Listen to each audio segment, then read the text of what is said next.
শরীফের মধ্যে আছে তিনজন ব্যক্তি তিনটি কাজের সময় তাদের কোনো ঈমান থাকে না। নবীজি সাল্লাল্লাহু আলাইহি ওয়াসাল্লাম বলেছেন, লা ইয়াশরিবু শারিবু হিনা ইয়াশরিবু ওয়া হুয়া মুমিনুন ওয়া লা ইয়াজনি যানি হিনা ইয়াজনি ওয়া হুয়া মুমিনুন ওয়া লা ইয়াসরিকু সারিকু হিনা ইয়াসরিকু ওয়া হুয়া মুমিনুন। নবীজি সাল্লাল্লাহু আলাইহি ওয়াসাল্লাম বলেছেন, এই পৃথিবীর মধ্যে যখন কোন মানুষ মদ পান করে, মদ মুখে নেয়, তখন তার ঈমান থাকে না। আল্লাহ তাআলা তার ঈমানের পোশাক খুলে নেন। আল ঈমানু কাল লিবাস, ঈমান হলো গায়ের পোশাকের মতো। ঘরে গিয়ে আমাদের গায়ের অতিরিক্ত পোশাকগুলো খুলে যেমন আমরা ঘুমিয়ে পড়ি, ঠিক এমনি করে ঈমান হলো এমন, আল্লাহ তাআলা যদি ইচ্ছা করেন তার ঈমানের পোশাক তিনি খুলে তাকে বেঈমান করে রাখতে পারেন। নবীজি সাল্লাল্লাহু আলাইহি ওয়াসাল্লাম বলেছেন, ওয়ালা ইয়াজনি যানি হিনা ইয়াজনি ওয়া হুয়া মুমিনুন। ব্যভিচারী যখন ব্যভিচার করে, জিনা করে, তখন তার ঈমান থাকে না। ওয়ালা ইয়াসরিকু সারিকু হিনা ইয়াসরিকু ওয়া হুয়া মুমিনুন। আর চোর যখন চুরি করে তখন তার ঈমান থাকে না। চোর চুরি করলে তার ঈমান থাকে না। ব্যভিচারী জিনাকারীর ঈমান থাকে না। ঠিক এমনি করে মদখোর যখন মদ পান করে তখন তার কি থাকে না? ঈমান থাকে না। বেশের বলে উঠল, আমি একজন মদখোর মানুষ, আমাকে আল্লাহ মাফ করবেন। কি বলো দরবেশ? আমার কাছে মেসেজ আসছে তোমাকে তিনি ক্ষমা করেছেন। কতগুলো বুজুর্গ পৃথিবীর মধ্যে আছেন যাদের চেহারার প্রতি তাকালে মানুষের জীবনের পরিবর্তন হয়, যাদের দৃষ্টি পড়লে মানুষের জীবনের কি হয়? পরিবর্তন হয়। সম্মানিত সুধী, বেশের দৃষ্টি তার দিকে পড়লো, গার খাক খাকে গিরাত জার সওয়াদ। মাটির উপরে যদি কোন আল্লাহর ওলির যদি দর্শন পড়ে, দৃষ্টি পড়ে, তাহলে সেটা স্বর্ণ হয়ে যায়। সুবহানাল্লাহ।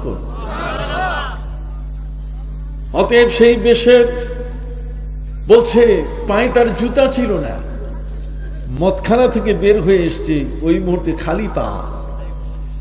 বলছে এই খালি পা অবস্থায় আল্লাহর এমন একটা মেসেজ আমি পেলাম, কাজেই আমি আর মদখানায় যাব না, আমি তওবা করলাম, আমি এখন খালি পায়ে হাঁটব।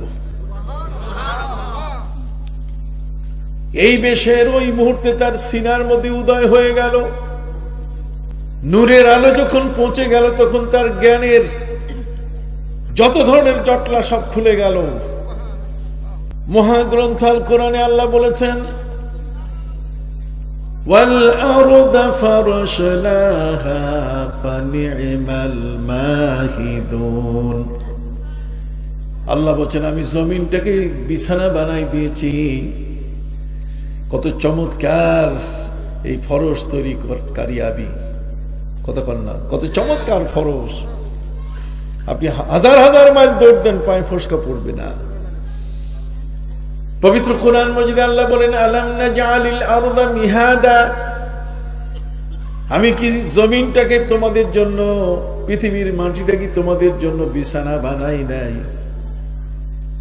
বেশের অবাক হয়ে গেল, এই জমিনটা তো আল্লাহর বিছানা, আল্লাহর বিছানায় আমি জুতা পরে চলবো কেন? আল্লাহর বিছানায় আমি জুতা পরতে পারি না। তিনি জুতা খুলে ফেললেন। তার জুতা পরার সিদ্ধান্ত তিনি সম্পূর্ণভাবে বাতিল করলেন, যার আমি কোনোদিন জুতা পরবো না। এটা কার জমিন? বিছানাটা কার? আল্লাহর বিছানায় আমি জুতা পরে হাঁটবো, এটা হতে পারে না। এ দেখেন চিন্তাধারার পরিবর্তন আসা শুরু করলো। সুবহানাল্লাহ বলেন। যখন এই চিন্তাধারার পরিবর্তন হয়ে গেছে, আল্লাহর বিছানা এই বিষয়টা যখন সে বুঝতে পারছে, তখনই আল্লাহ পাক রব্বুল আলামিন দেখলেন এ তো আমার কোরআনকে ঠিক মতোই বুঝছে, আমার বাণীকে সঠিকভাবে সে বুঝেছে। অতএব সে এখন খালি পায়ে হাঁটবে ইরাকের জমিনে। এই খালি পায়ে হাঁটা মানুষটা, খালি পায়ের দেশের হাফি, এই লোকটা হাঁটবে আর তার পায়ের মধ্যে গোবর, পশু প্রাণীর পেশাব পায়খানা লাগবে, হতে পারে না। তখন আল্লাহ তাআলা তার এই ইমানের নূরের কারণে যে চিন্তা আসছে সেই অনুযায়ী আল্লাহ ব্যবস্থা নিয়ে নিলেন। ইরাকের যত পশু প্রাণী আছে সবগুলোর উপর আল্লাহ নোটিশ জারি করে দিলেন যে আমার এই দেশের যে পথ ধরে হাঁটে তোমরা কখনো সেখানে পেশাব পায়খানা করবে না। কি চমৎকার! ইমানের নূর জ্বলে উঠলে আপনার চিন্তাধারার পরিবর্তন হবে। কথা বলেন না? এই নূর সবার কলবে ঢুকে না। নবীর নূর তো নিয়ে কত সমালোচনা, কথা বলেন। নবী মাটির, নবী অমুক, নবী তমুক, ওদের যে সমস্ত বক্তব্য, আমার হাতে করা সন্তানরা ওদের কাছে লেখাপড়া করলে আর আমার থাকে না, ওরা আমার সন্তান আর থাকে না, ওরা আমার ভাষায় আর কথা বলে না, ওরা আর আমার চিন্তাধারা নিয়ে কখনো চলে না। যে কারণে অনেক সন্তানকে হারিয়েছি আমরা। কি বলেন? এই অলিয়ানার জমিনে এই সন্তানগুলো আমাদের, কিন্তু আমরা হারিয়ে ফেলেছি কারণে মনে করেছি ওরা খুব বড় শিক্ষিত হয়ে আসবে। আর এমন শিক্ষা শিখেছে যে শিক্ষায় শুধু আমাকে না, আমার নবীকে পর্যন্ত অপদস্থ করে শেষ, আমার নবীকে পর্যন্ত অপমান করে কি শেষ। আপনি কি আমার কথাগুলো বুঝতেছেন? আমার নবী, আমার প্রিয় নবী সাল্লাল্লাহু আলাইহি ওয়াসাল্লামের পরিবারকে পর্যন্ত অপমান করে কি শেষ। এই যে অনেক বড় শিক্ষা, শয়তানেরও তো বড় শিক্ষা ছিল, মুআল্লিমুল মালায়েকা। কি বলেন? ফেরেশতাদের শিক্ষক, তাকে আল্লাহ বলছে ফখরুজ ফাইন্নাকা রাজিম, বের হয়ে যাও, তুমি বিতাড়িত, তোমার এই এলেমের কোনো মূল্য নাই। আল্লাহ ডাস্টবিনে ফালাই দিয়েছেন তার জ্ঞান। কথা বল, তার জ্ঞান ফালাই দিয়েছেন কোন জায়গায়? ডাস্টবিনে। তাহলে বোঝা গেল জ্ঞানও পচে যায়, পচা জ্ঞানও মানুষ নেয়। এই পচা জ্ঞানের মানুষ যারা, জ্ঞান পাপী যারা, তাদের এই জ্ঞান আল্লাহ তাআলা নিজেই ডাস্টবিনে ফেলে দিয়েছেন। কথা বলেন। সম্মানিত সুধী ভাইরা আমার, হযরত ওমর রাদিয়াল্লাহু তাআলা আনহু যতদিন পর্যন্ত তিনি ইসলাম গ্রহণ করেন নাই, তিনি ছিলেন উটের রাখাল, লেখাপড়া জানতেন না। কিন্তু যখন ইমানের নূর তার সিনার মধ্যে চলে আসলো, হযরত ওমরের অন্তরের মধ্যে আমার নবীর মহব্বত যখন তৈরি হয়ে গেল, তখন হযরত ওমরের এত বেশি পরিবর্তন এসে গেল যে হযরত ওমর এখন আগের ওমর নাই। নবীর মহব্বত হযরত ওমরের মধ্যে এত প্রবল, আবু বকর সিদ্দিক তো এমন নবীর মহব্বত, ভালোবাসা এমন যে দুনিয়ায় বসে পৃথিবীতে আমার প্রিয় নবী সাল্লাল্লাহু আলাইহি ওয়াসাল্লামের উম্মত ছাড়া কোন নবীর উম্মতকে আল্লাহ তাআলা দুনিয়ায় বসে জান্নাতি ঘোষণা করেন নাই। সুবহানাল্লাহ বলেন। এই দুনিয়ায় বসে কোন নবীর উম্মতকে আল্লাহ পাক রব্বুল আলামিন জান্নাতি ঘোষণা করেন। আমলের কারণে জান্নাতে যাবে ধরনের বহু কথা আছে, কিন্তু একেবারে আইডি কার্ড দিয়ে দেওয়া, মুবাশশার বিল জান্নাহ, আল মুবাশশারুনা বিল জান্নাহ, আশারায়ে মুবাশশারা, 10 জন ব্যক্তি জান্নাতের টিকিট পেয়েছেন। কারণ একটাই, যে নবীজি যা বলছেন তার এদিক সেদিক করেন না। কথা বুঝলেন? হযরত আবু বকর সিদ্দিক রাদিয়াল্লাহু তাআলার এত বড় মহব্বত ছিল, প্রায় 10টি বছরের মতো দীর্ঘ সময় ধরে হযরত আবু বকর সিদ্দিক রাদিয়াল্লাহু তাআলা সারা রাত তিনি দরজার পাশে পাশে নবীজির ডাকের জন্য দাঁড়িয়ে অপেক্ষা করতেন। নবীর মহব্বত ছিল এত বড়, ভালোবাসা ছিল এত বড়। বৈঠকে বসে নবীজি বলছেন, আমি 3টা জিনিস ভালোবাসি। আপনারা আজ জানেন কয়টা? 3টা জিনিস। তার মধ্যে আমি ফুলকে ভালোবাসি, মায়ের জাতিকে ভালোবাসি, ওয়া কুররাতু আইনি আস-সালাহ, আমি নামাজকে ভালোবাসি। আবু বকর সিদ্দিক রাদিয়াল্লাহু তাআলা তিনি বলেন, হুজুর আমিও 3টা জিনিস ভালোবাসি। নবীজি বলেন, আবু বকর বলুন কোন 3টা জিনিস? হযরত আবু বকর রাদিয়াল্লাহু তাআলা তিনি বললেন, হুজুর আপনার চেহারা মোবারকের দিকে পলকহীন নেত্রে চোখের পলক পড়ে না, এক নাগারে তাকায় থাকতে ভালোবাসি। নবীজির চেহারা মোবারকের দিকে তাকায় থাকতে কি ভালোবাসি। কথা বলেন। নবীজি আমার জীবনের আর কোনো চাওয়া নাই পাওয়া নাই, বরং আমার নিজের মেয়েটাকে আয়েশাকে আমি আপনার খাদেমা বানাই দিতে ভালোবেসেছি। সে জীবনভর আপনার খেদমত করবে। তাই করেছেন হযরত আয়েশা রাদিয়াল্লাহু তাআলা।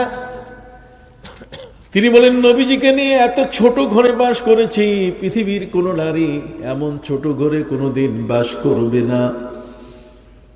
নবীজি আয়েশাকে নিয়ে যে ঘরে সংসার করেছেন, মদিনার কান্না নামে একটি বই আমি লিখেছি। মদিনার কান্না।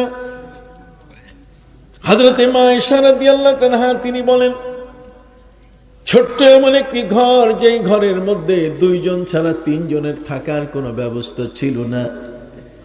ছোট্ট কনজাস্টেড একটা ঘর, যেই ঘরে আমি আর নবীজি 2 জনে রাত কাটাতাম। নবীজি দাঁড়ালে ঘরের ছাদটা নবীজির মাথার চান্দিতে লাগত। কোনো জানালা ছিল না, কোনো দরজা ছিল না।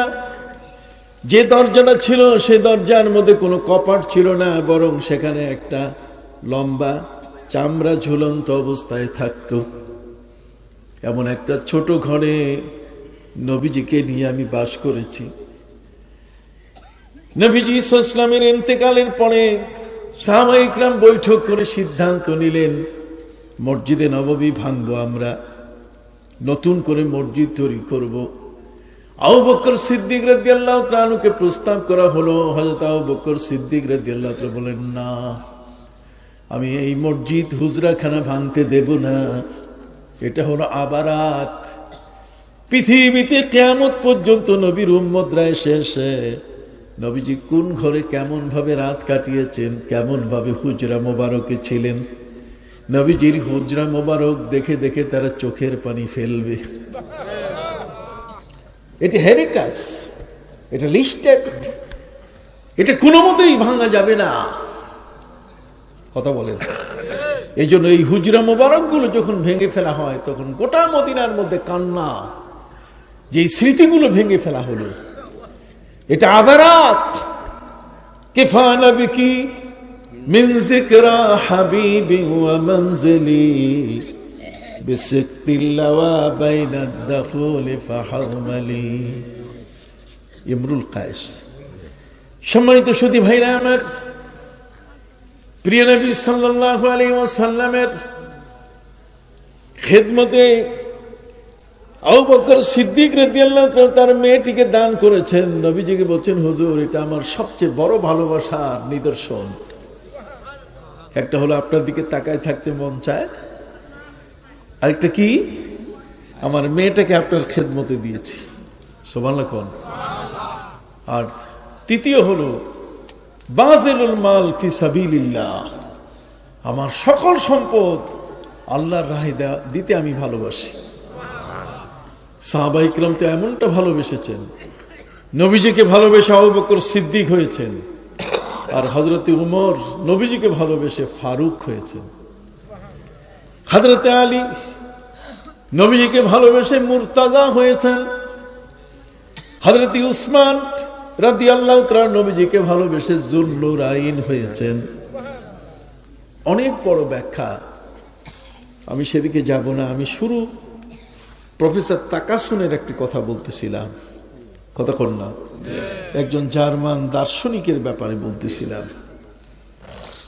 হযরত উমর রাদিয়াল্লাহু তাআলা আনহু নবীজির কাছে ঈমান, নবীজির প্রতি মহব্বত থাকার কারণে তার সিনা খুলে গেল। 23 বার 23টি জায়গায় 23টি ঘটনায় নবীজি সাল্লাল্লাহু আলাইহি ওয়াসাল্লামের উপরে যখন কোরআনের আয়াত নাজিল হয়, তখন এর আগে হযরত উমরের সিনায় ক্রস কানেকশন হয়ে যায়। হযরত উমর আগেই জেনে ফেলে যে নবীর কাছে কি আসতেছে। এটা এখন তো নবীর মহব্বত ছাড়া অন্য কিছু নয়, এটি ইমানের নূর ছাড়া অন্য কিছু নয়। আর ইমানের নূর তৈরি হয় যে জায়গা থেকে, সে জায়গা হলো কোরআন এবং সুন্নাহ। আপনি যত বেশি কোরআন পড়বেন, যত বেশি সুন্নাতের আমল করবেন, তত বেশি ইমানের নূর জ্বলে উঠবে। অতএব সম্মানিত সুধী ভাইরা আমার, প্রফেসর তাকাসুন তার স্ত্রীকে বললেন যে একজন হুজুর নিয়ে আসো, একজন আলেম নিয়ে আসো, আমি পবিত্র কোরআনটা একটু শুনবো, জানবো। পবিত্র কোরআনের সূরা ফাতিহার প্রথম আয়াতটা পড়ানো শুরু করলেন হুজুর। আলহামদুলিল্লাহি রাব্বিল আলামিন। আলহামদুলিল্লাহি রাব্বিল আলামিন মানে যাবতীয় প্রশংসা আল্লাহর জন্য, যিনি বহুমাত্রিক অসংখ্য জগতের মালিক। প্রফেসর তাকাসুন হুজুরকে বলছেন, হুজুর হাত দেন। আলিম সাহেব, আগত আলেম, তিনি বললেন হাত দেব কেন, আমি কি অপরাধ করেছি? কই হুজুর আপনি অপরাধ করেন নাই, বরং পবিত্র কোরআনের একটা আয়াত এমন আপনি আমার কাছে তেলাওয়াত করেছেন, যার অর্থ বলেছেন। এই তিলাওয়াত এবং অর্থে আমার সিনার মধ্যে ঈমানের নূর জ্বলে উঠেছে। তার মানে আপনি যেটা বলেছেন তার থেকে যে বিষয়টা আমার মাথায় আসছে, এটা হলো আলহামদু। যদি প্রশ্ন করা হয় যাবতীয় প্রশংসা কার, তাহলে পাশেই আছে লেখা লিল্লাহ, আলহামদুলিল্লাহ। আর যদি বলা হয় আল্লাহকে, লিল্লাহ আল্লাহকে, তখন এটার উত্তর পাশে লেখা আছে রব। তিনি কি? রব। রব কাকে বলে? রব হলেন তিনি, যিনি কোন শিশু যখন জন্মগ্রহণ করে, যার জন্মের 7 মাস আগের থেকে যিনি মায়ের বুকে তার তরল খাবার, লিকুইড খাবার গরম করতে থাকেন, তিনি কি? রব। প্রশ্ন যদি করা হয় যাবতীয় প্রশংসা কার, সাথে আছে আল্লাহর। আল্লাহকে তিনি রব। কিসের রব? রব্বুল আলামিন, জগৎ সমূহের রব। এখন এই জগৎ সমূহ কত বড়, এই জগৎ সমূহের এই শব্দটা দিয়েই যদি আমার নবীকে আপনি বিচার করেন, আমি বুঝি না যারা আজকে নবীকে নিয়ে বাজে কথা বলছে। আমার আল্লাহ যার উপরে দরুদ শরীফ পড়েন, ফিরিস্তারা যার উপরে দরুদ পড়ে, এতে কি মাথার জটলা খুলে না? ব্রেনটা কি এত জমাট হয়ে গেছে বরফের মতো যে বরফ গলে না? কথা কর, এই বরফ তো গলা দরকার। প্রফেসর তাকাসুনের মতো একজন ব্যক্তি একটা আয়াত শোনার সাথে সাথে বলছে হাত দেন হুজুর, কলেমা পড়ব। আর এরা এ ধরনের নবীর প্রেমের, আমার প্রিয় নবী সাল্লাল্লাহু আলাইহি ওয়াসাল্লামের সম্মান এবং তাজিমের শত শত আয়াত তারা পড়ে, হাজার হাজার আয়াত তারা পড়ে, তারপরও জ্ঞানের জটলা কি খুলে না। অতএব যাদের অন্তর বাঁকা, ওয়াল্লাযীনা ফী কুলূবিহিম যায়গুন ফায়াত্তাবিউনা মা তাশাবাহা মিনহু ইবতিগাআল ফিতনা, তখন সে ফিতনা করা ছাড়া তার অন্তর থেকে আর কিছু বের হবে না। এই জন্য আমি আমার আহলে হাদিস ভাইদের বলি, আমি আমার লামজামিদেরকে বলি যে তোমরা আজকে আমাদের দেশে নতুন করে মাসলা আনো, তোমরা কি কোরআন হাদিসের কথা বলো? তোমরা কি মদিনার ইসলাম আমাদের কাছে নিয়ে এসেছো? তোমরা কি তোমাদের নিজস্ব কোন ডলার এবং পাউন্ডের দ্বারা প্রভাবিত হয়ে আমাদের কাছে তোমরা ইসলাম নিয়ে এসেছো? সম্মানিত সুধী,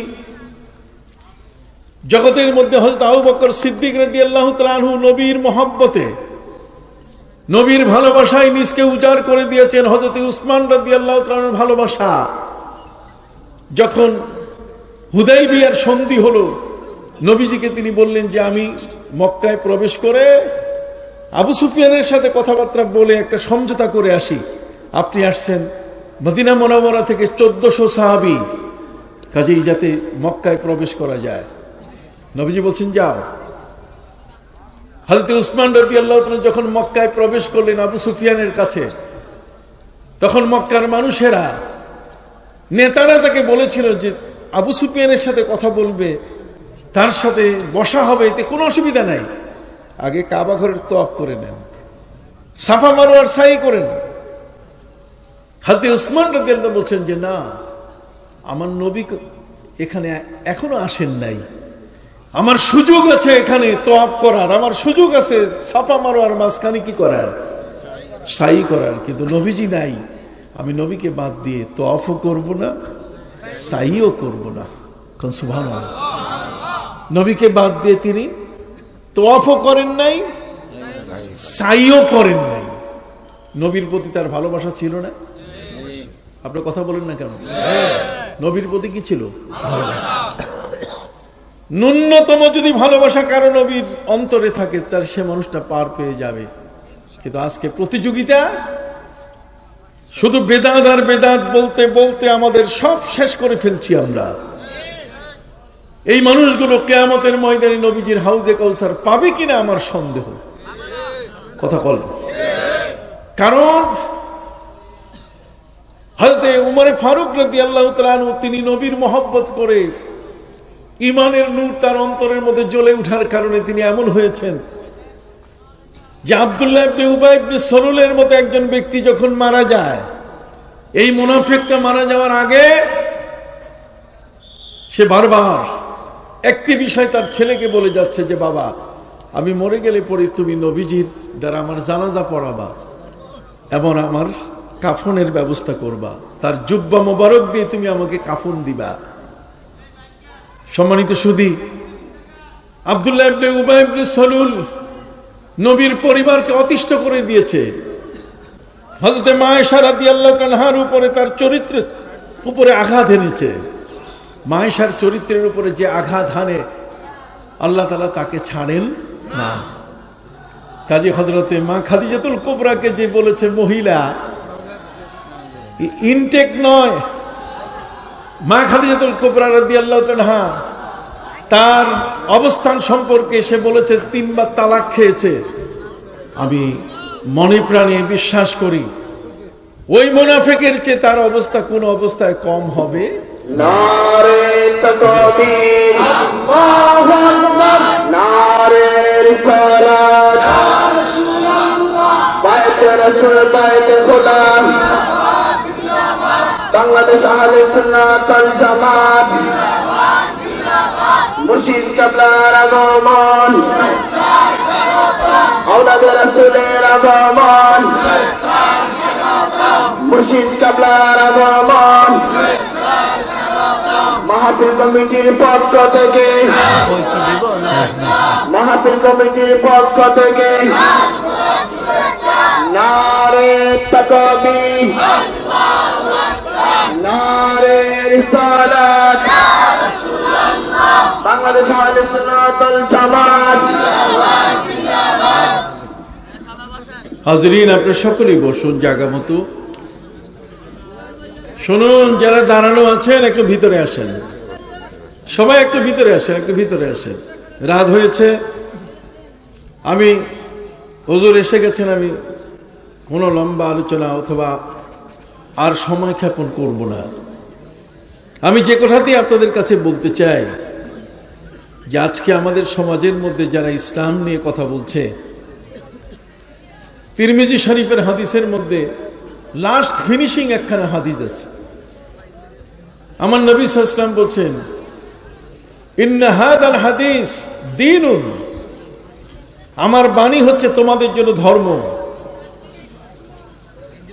অতএব ফানজুরু আম্মান তাখুজুনা দীনাকুম, তোমরা এই ধর্ম যার কাছ থেকে নিবে তাকে তোমরা দেখে নিবে। কথা বলেন, তাকে তোমরা কি দেখে নিবে। নবীর শানে কিয়াম করা যাবে না, মিলাদে কিয়াম নাই। কথা বল না, মিলাদে কি নাই? কিয়াম নাই, মিলাদে কিয়াম নাই। এই যে একটা বিষয় হাদিস শরীফের মধ্যে স্পষ্ট আছে, কুমু ইলা সাইয়্যিদিকুম।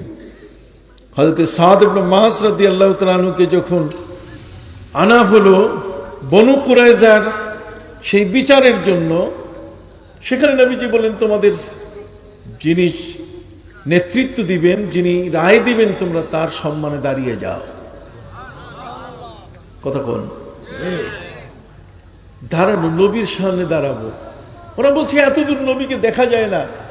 আরে দেখা যাও তো শর্ত নেই, কাবা ঘর দেখি না, তারপর তো এখান থেকে কাবা ঘরের সম্মান করি। নবীজি বলছেন, যা আতাইতুমুল গায়াতা ফালা তাস্তাকবিলুল কিবলাতা ওয়ালা তাস্তাদবিরুহা ওয়ালাকিন শাররিকু আও গাররিবু। কাবা ঘর কোথায়? 4500 কিলোমিটার দূরে। আর এখান থেকে আমরা কাবা ঘরের দিকে ফিরে কি পেশাব পায়খানা করি? সেদিকে পা করে কেউ রাত্র শুই?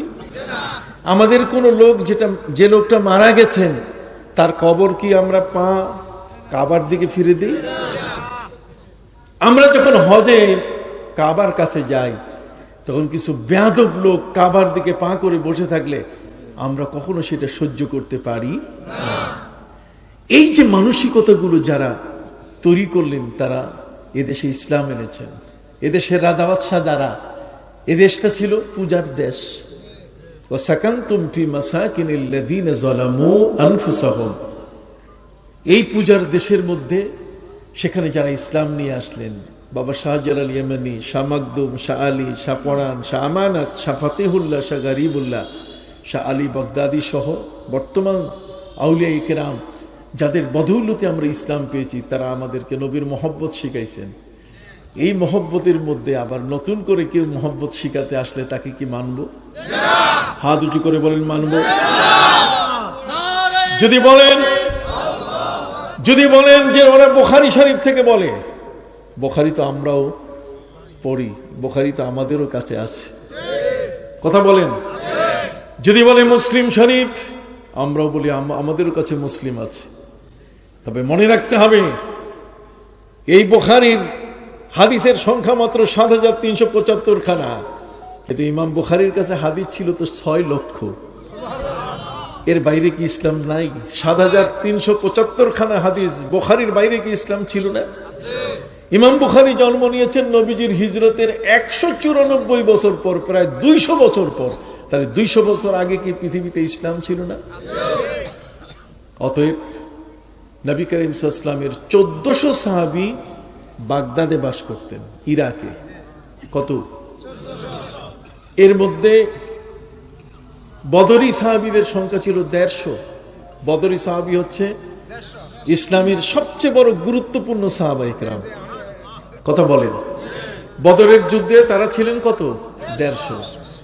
আর হুদাইবিয়ায় গাছের নিচে বসে নবীর কাছে যারা হযরত উসমান রাদিয়াল্লাহু তাআলা হত্যার শপথ নিয়েছিলেন, যে তাকে মারা হয়েছে, কাজে প্রতিশোধ না নিয়ে যাব না, বায়াতে রিদওয়ানের ১৫০ সাহাবী ইরাকে বাস করতেন।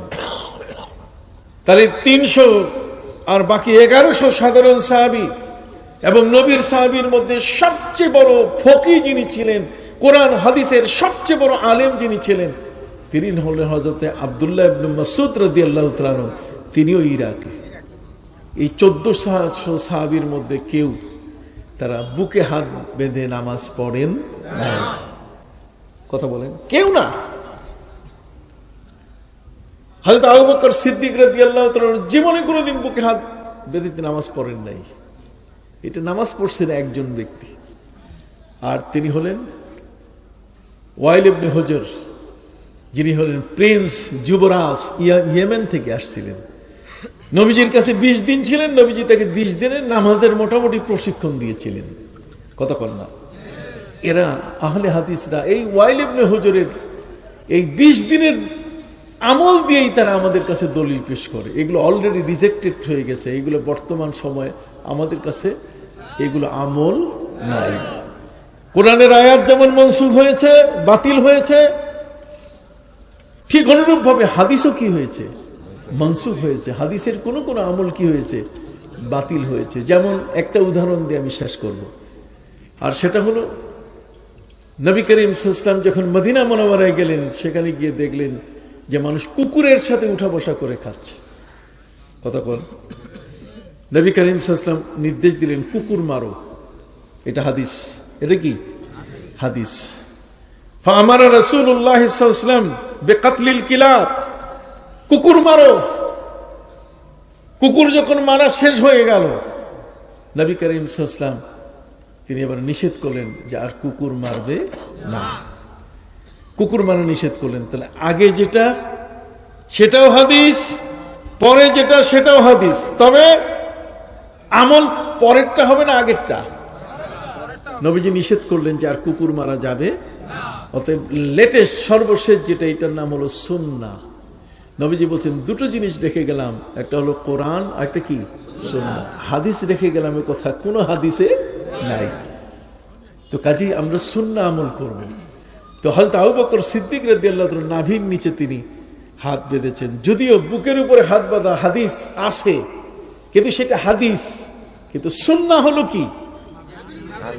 নবীজি বলছেন ওমিন আখলাকিল উম্মাহ, আমার উম্মতের 3টা সুন্নাত আছে। কয়টা? 3টা।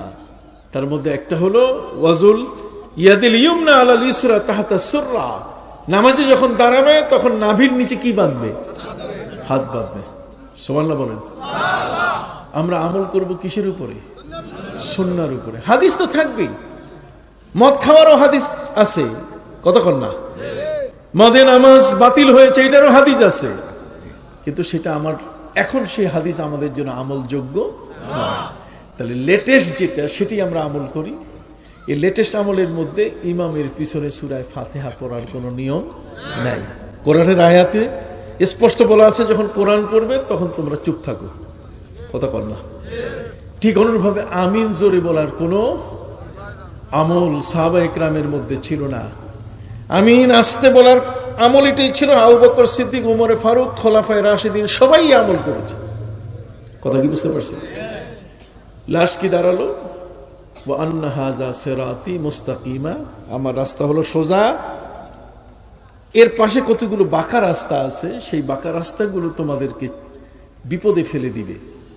ওয়া আন্না হাযা সিরাতি মুস্তাকিমান ফাত্তাবিউ, সোজা রাস্তায় চলবে। নবীজি মাটির উপরে সোজা দাগ টানলেন, বললেন হাযা সাবিলুর রুশদ সিরাতুল মুস্তাকিম, এটা হচ্ছে হেদায়েতের রাস্তা, সিরাতে মুস্তাকিম। এই রাস্তায় নবী রাসূল চলছেন। সুম্মা খাত্তা আলা কুল্লি জামানিবিহি সিত্তাতা খুতুত, এরপরে দুই দিকে মিলাইয়া তিনটা 6টা রেখা টানলেন আঁকা বাঁকা করে। তিনি বলেন হাদিহি সুবুল, এগুলো অনেক রাস্তা। ওয়া আলা কুল্লি সাবিলিন শায়তান, প্রত্যেকটা রাস্তার মাথায় শয়তান দাঁড়ায় আছে। কাজেই ফাস্তানিবু, ছেড়ে দাও। ওই একটা পথ তুমি ধরবে সিরাতে মুস্তাকিম, আর সেই পথটা হলো নবী রাসূল গাউস কুতুব ওলি আউলিয়ার পথ। আমরা যে পথে আছি, সুবহানাল্লাহ বলেন।